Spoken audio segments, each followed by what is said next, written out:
This is the modified wall stride. The purpose of this activity is to drive some hip extension on the leg that's on the wall and some hip flexion on the leg that's off the wall being pulled to the chest.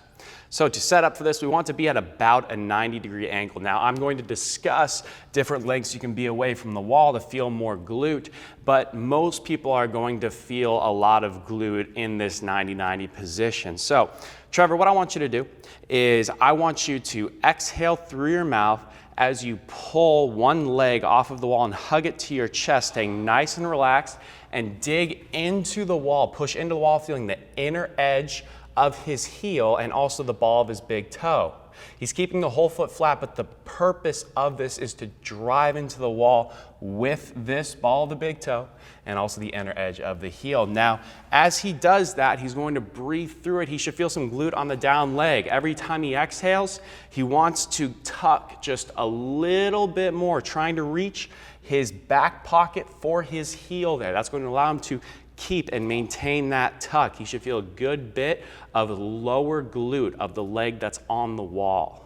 Now, if you don't feel a good bit of glute of the foot that's on the wall, you can modify this by getting slightly further away from the wall. Sometimes this helps people, especially those with less hip flexion, create a better push into the wall with the inner edge of it to feel that glute max. So now he can pull this leg back, feel that same foot pressure, everything stays the same.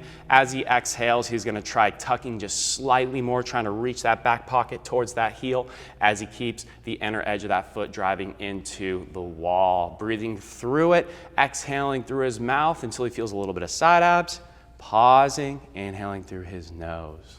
If you feel a pinch in the hip that's being pulled back, one way you can modify this is to start with both feet on the wall. Just feel that pressure on this foot as you tuck off of the ground. Feel a little bit of that glute first, then pull this leg back. And you don't have to pull it back very far at all. If you feel that pinch, just work into it over time with each exhale as you drive these hips a little bit higher and higher.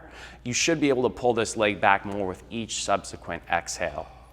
Another thing that we see is that people have a tendency to start too high off of the ground. So we want a subtle tuck that's created via the foot pressure on the wall. We don't want to crunch into it, and we don't want to start with the hips too high because we're going to be in our end range position too early. So we want to make sure we have a slight tuck, pulling the leg back, and then with each subsequent exhale, we want to just work progressively higher from there.